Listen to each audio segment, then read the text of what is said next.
instead taking it down a notch, going to a different location today in what is instead going to be a more subdued goodbye to those who have spent so much time working on her campaign, and also just an acknowledgement of just what a divisive election this has been, and sort of how she wants to have her final message on that be about unity.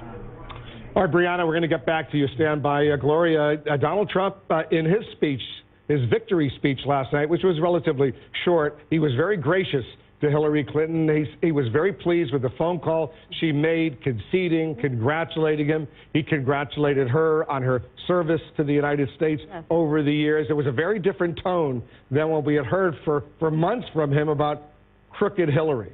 You know, he said that we owe her a major debt of gratitude for her public service, and he talked about binding the wounds, and he said it's time for all Americans to come together, and I think that's what you're going to hear from Hillary Clinton today.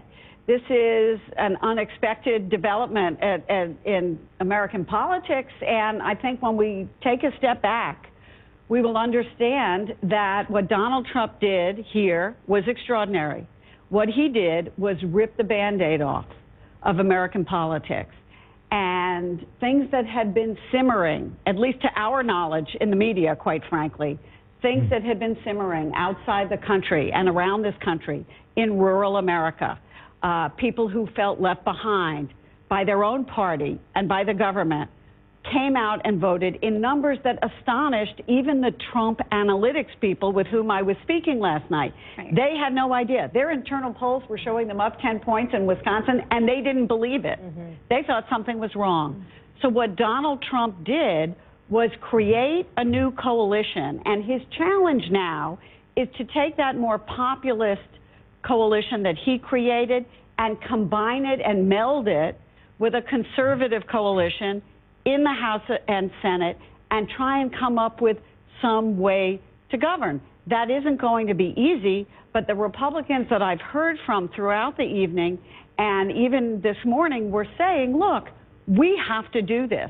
We need to do this for the good of the country, and that's what we intend to do. You know, Dana, this speech from Hillary Clinton will be very significant. It will be a speech to the American people, but also specifically to her supporters. So many of them are so angry right now. It will be followed in a little bit, 12:15 Eastern. The President of the United States will address the American people, and he will speak. He spoke with Donald Trump earlier this morning, invited him, which is the tradition, to come to the White House on Thursday to begin this formal transition between now and January 20th. When Donald Trump will be inaugurated, the 45th President of the United States. And another speech coming up sort of in between, the House Speaker Paul Ryan. He's going to be speaking out as well. He was lukewarm at best as far as Donald Trump is concerned. This is an important day because these speeches will set the tone. Absolutely.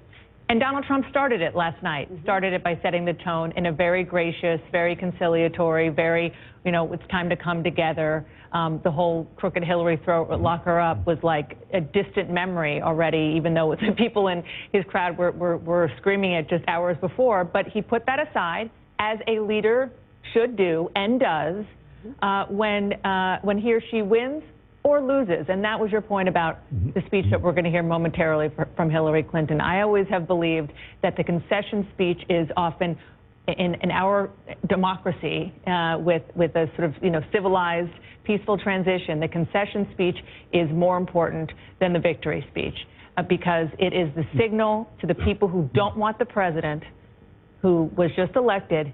This is our country. This is democracy. This is what it's all about. We have to respect the office of the presidency and learn to respect the president. David Gergen, that's